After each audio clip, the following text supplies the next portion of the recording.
সুমন বলছে আপনি একটু মাঝে মাঝে আসবেন, প্রতিদিনই আসবে বাকি আমি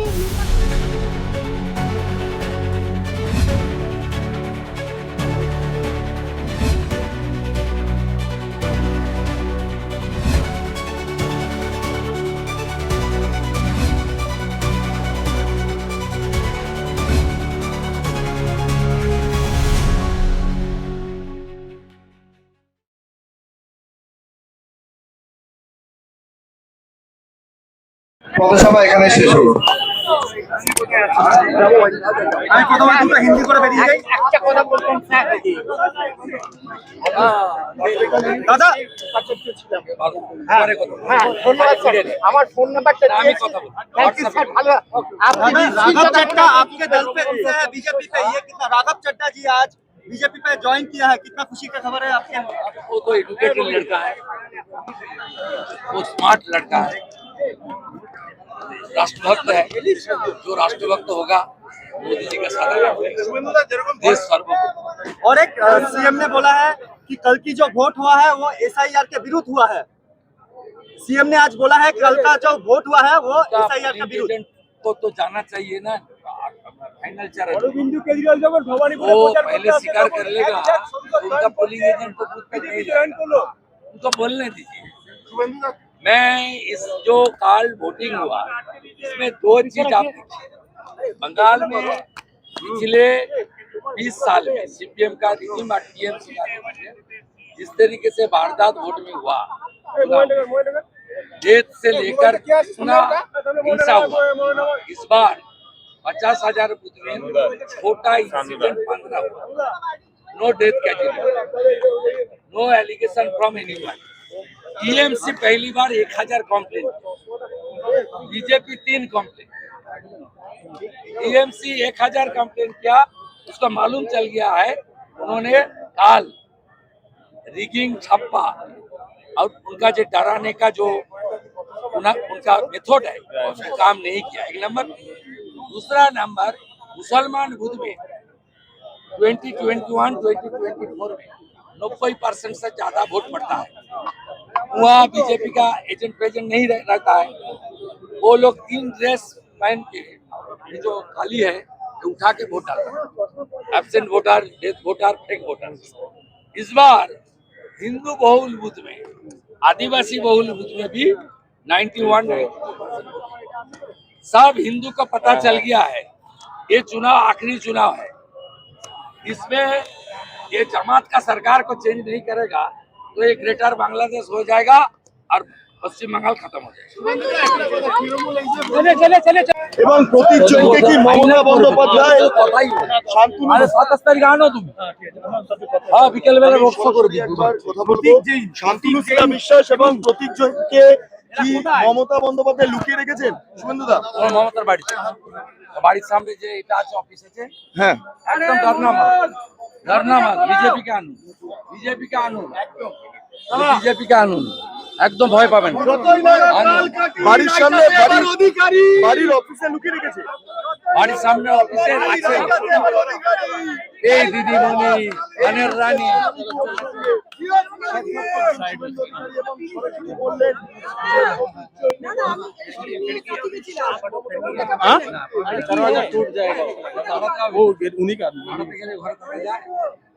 আমরা কোলাঘাটে যখন যাচ্ছিলাম তখন কোলাঘাটের ওয়েটারকে বললো দিদি এই তো সুমন বেরিয়ে গেছে, তখন ও বলছে সুমন বলছে সুমন দাদাকে প্রণাম কর, তখন সুমন বলছে আপনি একটু মাঝে মাঝে আসবেন,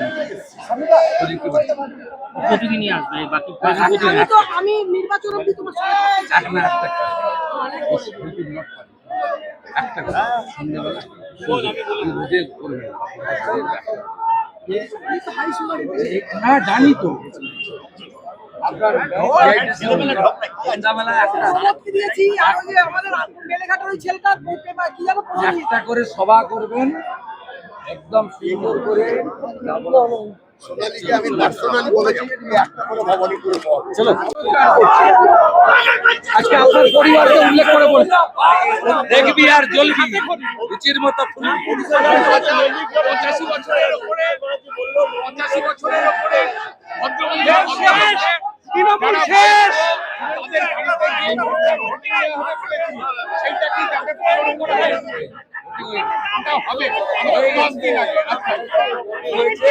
আমরা 200 ভোটে আজকে মুখ্যমন্ত্রী আজকে নরেন্দ্র মোদীকে মুখ্যমন্ত্রী দাদা মুখ্যমন্ত্রী আজকে নরেন্দ্র মোদীজিকে 3খানা বুলেট ছুড়েছেন, বলতে বলে 3টে বুলেট, 15 লাখ টাকা কোথায়? আপনি মাথার চিকিৎসা করুন, ইসলাম করুন, গরম বেড়েছে, তাই গোলমালে কথাবার্তা বলুন। হ্যাঁ, আপনারা কি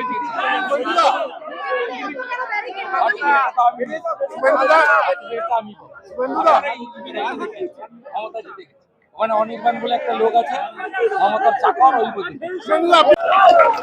চাকরি চাই বিজেপি তাই, টাটাকে চাই বিজেপি তাই, সরকারি কর্মচারী দিয়ে চাই বিজেপি তাই, পেনশনার্সের দিয়ে চাই বিজেপি তাই, সপ্তম পে কমিশন চাই বিজেপি তাই, সরকারি শিক্ষা ব্যবস্থা বেসরকারির মতো আধুনিকীকরণ চাই বিজেপি তাই, আয়ুষ্মান ভারতের কার্ড চাই বিজেপি তাই, বিশ্বকর্মা যোজনা চাই বিজেপি তাই, সিন্ডিকেট মুক্ত বাংলা চাই বিজেপি তাই, কাটমানি মুক্ত বাংলা চাই বিজেপি তাই।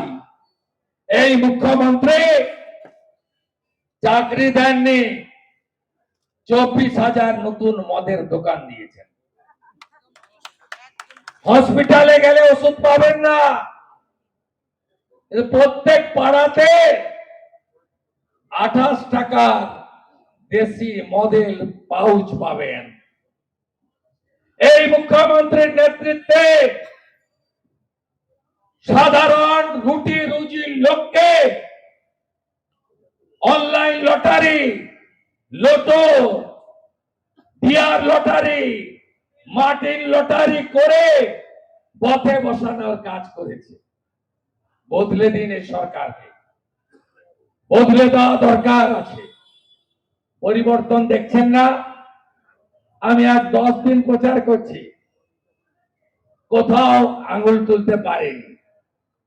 প্রথম দিন এসেছিলাম চক্রবেড়িয়ার বিজেপি অফিসে, আমাকে অনিল ভাই বলছে ভবানীপুর থানার একজন এসআই, তার নাম প্রেমজিৎ বিশ্বাস, এআরএসে কাজ করেন। বিজেপির লোকেদের ফোন করে বলছে বিজেপি করা যাবে না। কার এলাকা জানো তো? আরে কার এলাকা?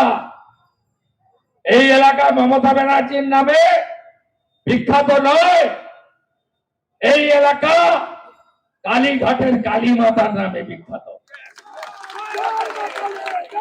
এই এলাকা বাংলার ভাগ স্যার আশুতোষ মুখার্জির নামে বিখ্যাত।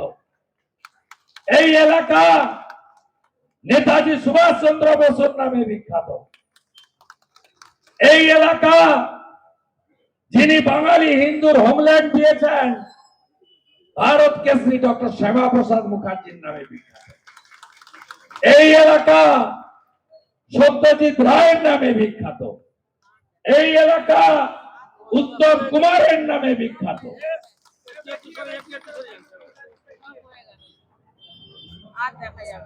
আপনি এখানকার গর্ব নয়, এখানকার গর্ত। আপনাকে মানুষ হারামের প্রস্তুত। আপনারা ঠিক করেন কাকে ভোট দেবেন। আর কি করে যিনি তাড়াতাড়ি অভয়ার দেহটাকে এমএলএ নির্মল ঘোষকে দিয়ে পোড়ালেন, তাকে ভোট দেবেন না রত্না দেবী যাকে ছেলে বলে সেই শুভেন্দু অধিকারীকে ভোট দেবেন?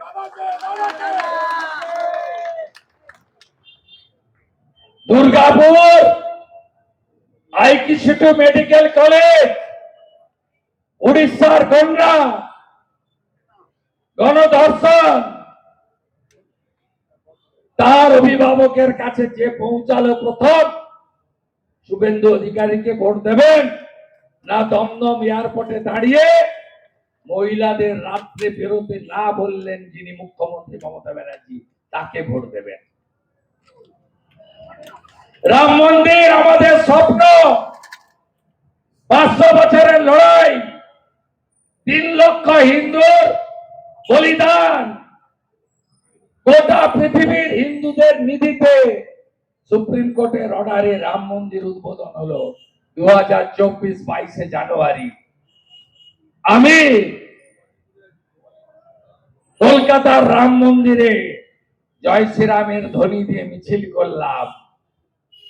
আমাকে ভোট দেবেন, না পার্ক সার্কাসে আলহামদুলিল্লাহ ইনশাআল্লাহ খোদা হাফিজ হিজাব পরে বলল রাম মন্দির মানি না, তাকে ভোট দেবেন? আমি এই বিচারের ভার ভবানীপুরের লোককে রেখে দিয়ে গেলাম। আপনারা আমরা গঙ্গা যমুনা সরস্বতী সঙ্গম ত্রিবেণী প্রয়াগরাজ সেখানে গিয়ে মহাকুম্ভে যারা আমরা ডুবকি লাগালাম, পবিত্র স্নান করলাম, তাকে ভোট দেবেন, না বিধানসভায় দাঁড়িয়ে মহাকুম্ভকে মৃত্যু কুম্ভ বললো সেই মমতা ব্যানার্জিকে ভোট দেবেন? যে জয় শ্রীরাম বলে, কালী মাতা কি জয় বলে, অষ্টমীর দিন পুষ্পাঞ্জলি দেয় বাসন্তী রূপচরিতে সর্বশত্রু বিনাশিনী রূপং দেহি জয়ং দেহি যশ দেহি দিশ জয়ী মা দুর্গাকে যিনি প্রণাম করেন তাকে ভোট দেবেন, না পিতৃপক্ষে কাঁচি নিয়ে হিন্দুদের অপমান করতে যিনি বেরোন হিজাব পরে তাকে ভোট দেবেন?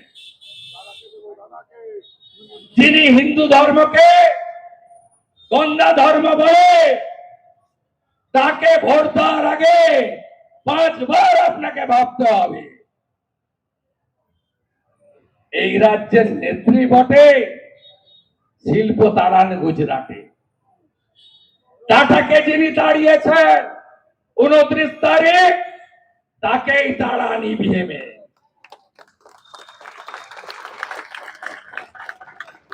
34 বছর বামকে দিলেন, 15 বছর চোরেদের, 5টা বছর রামকে দেওয়ার আবেদন জানালাম। গুজরাটের মতো ইনভেস্টমেন্ট এমপ্লয়মেন্ট, মহারাষ্ট্রের মতো পরিকাঠামো উন্নয়ন নগরায়ন, উত্তরপ্রদেশের মতো সুশাসন সুরক্ষা, আসাম ত্রিপুরার মতো বাংলাদেশি মুসলিম অনুপ্রবেশকারী মুক্ত ভারতবর্ষের সীমান্তকে সুরক্ষিত। আপনাদের বিচারের ভার আপনাদের রেখে গেলাম। ভয়টা কাটান বন্ধুরা, কোন এলাকা কারোর হতে পারে না। একটা সময় আমি যেখানে এমপি হয়েছিলাম তখন সবাই বলতো এটা তো লক্ষণ সেটের এলাকা, 1,73,000 ভোটে হারিয়েছিলাম। আবার 21-এ সবাই বলল মুখ্যমন্ত্রী দাঁড়িয়েছে, মুখ্যমন্ত্রী হারতে পারে না। সেদিনও নন্দীগ্রামের মাটিতে দাঁড়িয়ে 1,956 ভোটে হারিয়ে প্রমাণ করেছিলাম চিত্ত জেতা ভয় শূন্য উচ্চ জেতা শির, জ্ঞান জেতা মুক্ত গৃহের প্রাচীর, আপন প্রাঙ্গণ তলে দিবস সর্বরি, বসুধারে করে নাই খণ্ড ক্ষুদ্র করি। কিসের ভয়? কাকে ভয়? এ কি ব্রিটিশের থেকেও শক্তিশালী? যারা ব্রিটিশকে তাড়াতে পারে তারা জামাতি মমতা ব্যানার্জিকেও তাড়াতে পারে। জাগুন,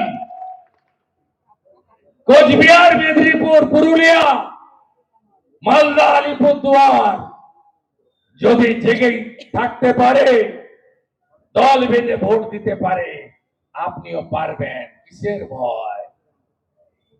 একটা সময় উত্তরপ্রদেশ জঙ্গল রাজ ছিল, 17 সালের পরে ভয় মুক্ত। একটা সময় লোক বলতো समोसा में आलू और बिहार में लालू। आज 20 বছর জঙ্গল রাজ খতম। আমরা সিপিএম এর দৌরাত্ম্য দেখেছি, সুশান্ত ভাই ত্রিপুরাতে সিপিএম এর দৌরাত্ম্য দেখেছে। খতম খতম, টাটা বাই বাই হয়ে গেছে। আপনাকে জাগতে হবে, আপনাকে এগিয়ে আসতে হবে। মমতা ব্যানার্জি আমাদের ভাগ করতে চায়।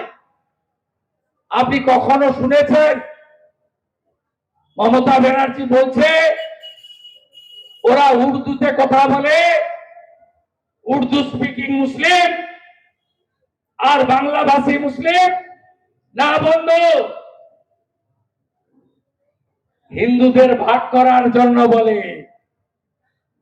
গুজরাট, বিহার, ইউপি, পাঞ্জাব, মহারাষ্ট্র, আসাম, উড়িষ্যার লোকেরা নাকি বাহারি, হিন্দি বাংলা করে। এটার উদ্দেশ্য হচ্ছে ভাগ করো সনাতনীদের।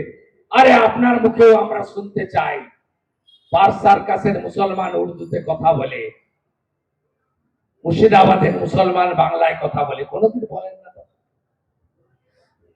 আপনি আমাদের ভাগ করেন জাতের নামে, কখনো তো বলেন না ওরা শিয়া এরা সুন্নি।